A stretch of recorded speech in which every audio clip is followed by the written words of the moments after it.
Hi, I'm Michael and this is California. And this week, as we enter into the holiday season, there are unfortunate reports of states starting to revert back to their lockdown as the pandemic numbers begin to spike. Furthermore, the unemployment rate, which has been released this week, is showing an increase in the number of Americans applying for unemployment for the first time. And while all of this is happening, the clock is counting down to the end of the year when most of the remaining protections from the CARES Act relief package passed back in March comes to their end.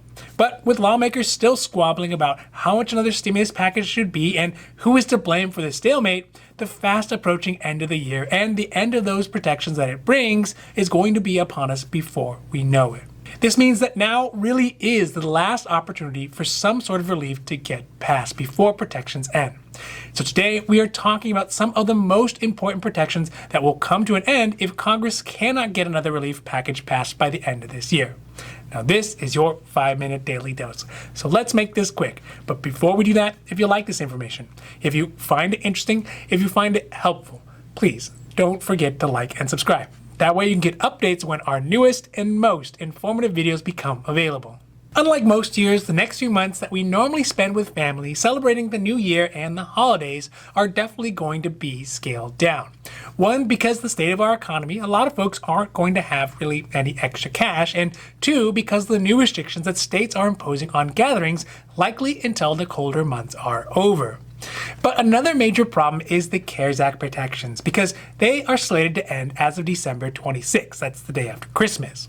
Without congressional action, things like eviction protections, expanded unemployment, and state and local relief, which have literally been the lifesavers for many Americans, will stop. This will move many American situations from bad to worse. Additionally, all of the executive actions from the president have run their course, and at the moment, it doesn't appear that President Trump is motivated or interested in doing anything further to provide extended help. Undoubtedly, throughout the year, additional unemployment benefits have provided an unprecedented level of relief for the economic crisis caused by the pandemic. There has been the additional $600 a week that was from the CARES Act, then an additional $300 a week from President Trump's executive order that lasted for a few weeks. And there's also been extended unemployment benefits available under the Pandemic Unemployment Assistance Program, that's the PUA, and the Pandemic Unemployment Emergency Compensation Program, that's the PUEC. These programs have assisted around 7.3 million Americans who have lost their jobs this year. And by the end of this year, if nothing is done, nearly 4.6 million Americans will have these benefits cut off, even if they haven't exhausted all of their eligibility weeks. Without a renewal of these benefits before they end in December, not only will these families be in dire straits, the economy, which has also been sustained by this additional support, will likely take a big hit as well. Another of the biggest protections from the CARES Act that are set to expire at the end of this year are housing protections. This is primarily the eviction moratorium that protected the millions of renters who have been hit hardest by the economic downturn from being forcefully removed from their living places.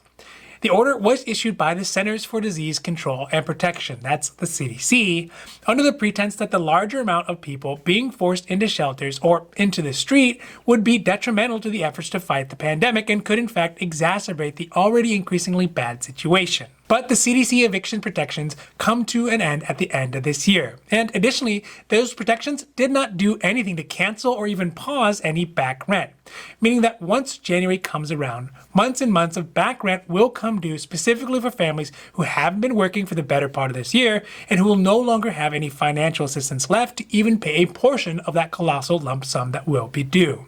Look, at this point, if there's no new relief package passed and no new protections for needy Americans, this whole thing is going to turn into a Dickens novel. Except for without a Scrooge who turns over a new leaf, and Tiny Tim and his family will just be left destitute and homeless at the end. There is no doubt about what needs to be done. With the potentiality of millions of renters being kicked out of their house and millions more Americans being left without a sufficient amount of unemployment, it will be January this time that will be the cruelest month. It is perplexing that our members of Congress see that the bridge ahead of us is out, and instead of working together to pull the brakes to stop our country from going over the edge yet again, they rather play this childish game of chicken and see who can place the blame for the coming disaster better on the other side. This situation is not right, it's unfair, and it's 100% the fault of a non-functioning Congress, both sides. Worse yet, any hope that a new president would make it easier to get a stimulus package passed has all but evaporated. My only hope is that with any luck, Nancy Pelosi and Mitch McConnell will get a visit from the ghost of Christmas yet to come and maybe, just maybe, have a change of heart. Now, this has been your 5-minute daily dose, and I hope that you found it interesting or helpful or at least useful. And if you did, please don't forget to like and subscribe. That way you get updates when our newest and most informative videos become available. Also, we here at Carelifornia, we know health insurance. So if you have any questions about your health insurance, leave those down below and we'll be happy to make a new video or new post as soon as we can. Now, other than that, I'm Michael and this is Carelifornia, wishing you a happy, healthy day.